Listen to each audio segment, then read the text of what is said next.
पानी। ये धरती पे हर जिंदगी के लिए बहुत जरूरी है। छोटे से कीड़े से लेकर बड़े से बड़े जानवर तक हर जीव को जिंदा रहने के लिए पानी चाहिए। हम इसे पीते हैं, इसमें नहाते हैं और इससे अपना खाना उगाते हैं। पानी हमें जीवित रखता है, ताजा करता है और हम सबको जोड़ता है। इतिहास में इंसान हमेशा पानी के भरोसेमंद स्रोत ढूंढते रहे हैं। हमने नदियों और झीलों के पास बस्तियां बनाई, जमीन के नीचे के पानी के लिए कुएं खोदे और इस अनमोल चीज को इकट्ठा करने और बांटने के लिए नए नए तरीके बनाए। पानी ने हमारी सभ्यताओं को आकार दिया है, हमारी संस्कृतियों को प्रभावित किया है और हमारी कला और आध्यात्मिकता को प्रेरित किया है। लेकिन हमारे ग्रह पर इसकी बहुतायत के बावजूद साफ, मीठे पानी तक पहुंच हर किसी के पास नहीं है।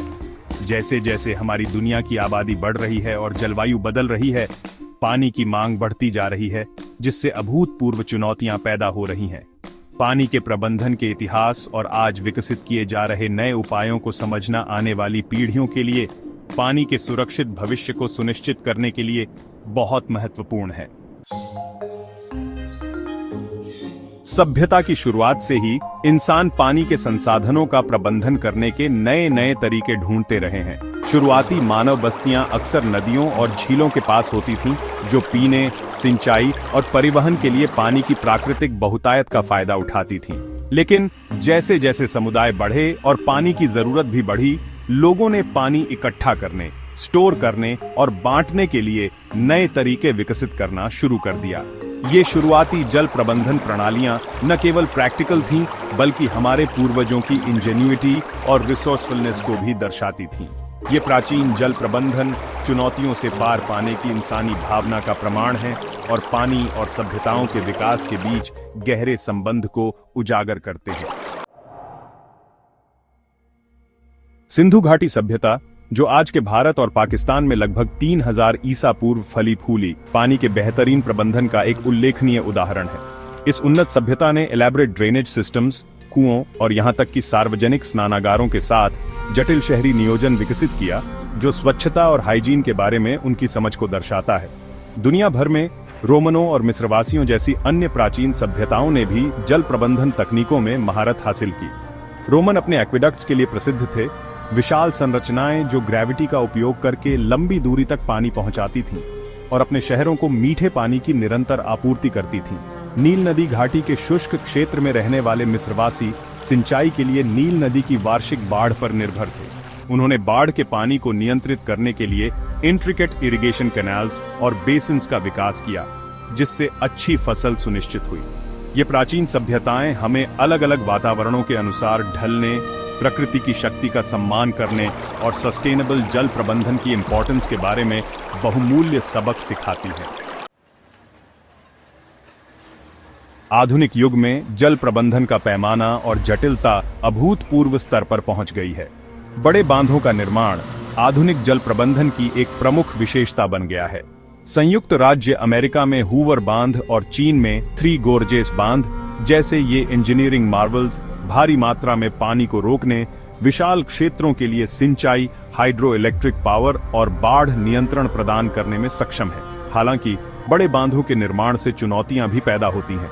नदियों पर बांध बनाने का पर्यावरणीय प्रभाव बहुत बड़ा हो सकता है, जिससे इकोसिस्टम्स बदल जाते हैं, समुदाय विस्थापित हो जाते हैं और मछलियों के प्रवास के पैटर्न्स प्रभावित होते हैं। बड़ी बांध परियोजनाओं के सामाजिक और आर्थिक परिणामों पर सावधानी पूर्वक विचार करने की आवश्यकता है, यह सुनिश्चित करते हुए कि लाभ संभावित कमियों से अधिक हों। बड़े बांधों पर बहस, आधुनिक जल प्रबंधन में शामिल जटिल ट्रेड ऑफ्स और मानवीय जरूरतों को पूरा करने और पर्यावरण के संरक्षण के बीच संतुलन खोजने की आवश्यकता पर प्रकाश डालती है।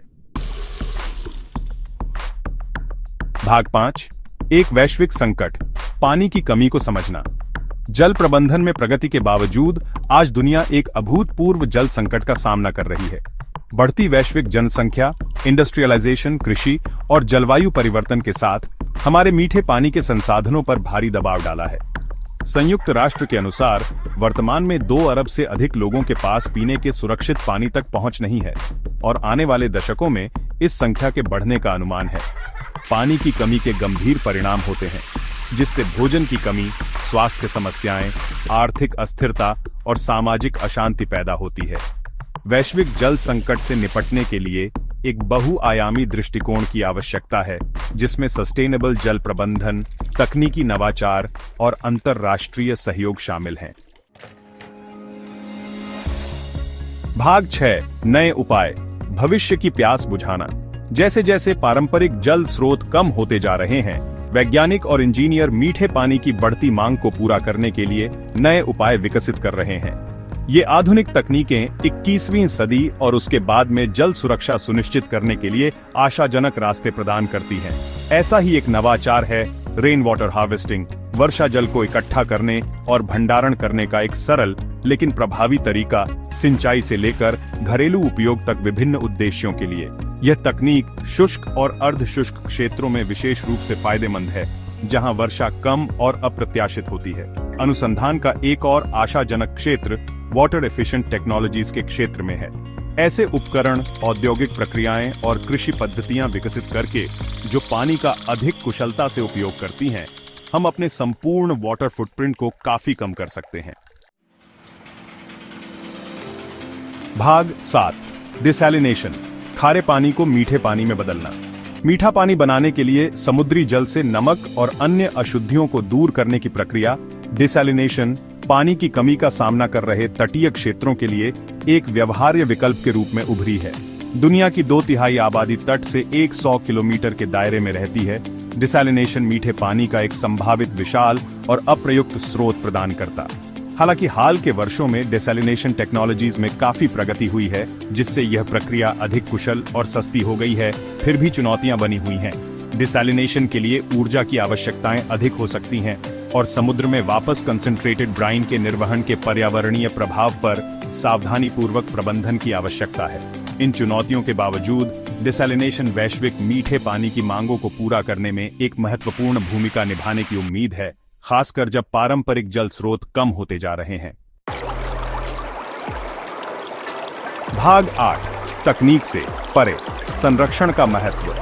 जबकि तकनीकी प्रगति वैश्विक जल संकट से निपटने की आशा प्रदान करती है, यह याद रखना महत्वपूर्ण है कि केवल तकनीक ही पर्याप्त नहीं है।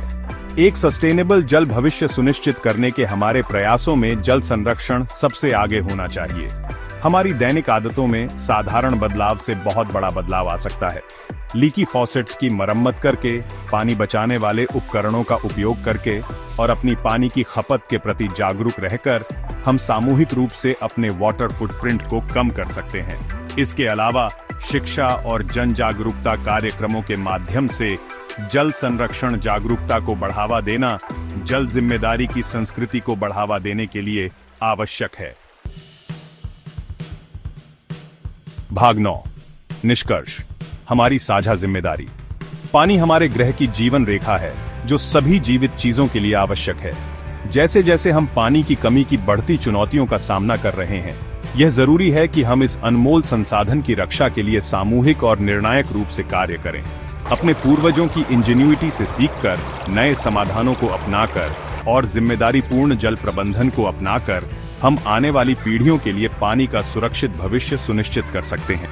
प्राचीन कुओं से लेकर आधुनिक डिसैलिनेशन प्लांट्स तक का सफर नवाचार और अनुकूलन की उल्लेखनीय मानवीय क्षमता को उजागर करता है। आइए हम सब पानी बचाने, अपने जल स्रोतों की रक्षा करने और यह सुनिश्चित करने के लिए अपनी भूमिका निभाएं कि हर बूंद मायने रखती है। हमारे ग्रह का भविष्य इसी पर निर्भर करता है।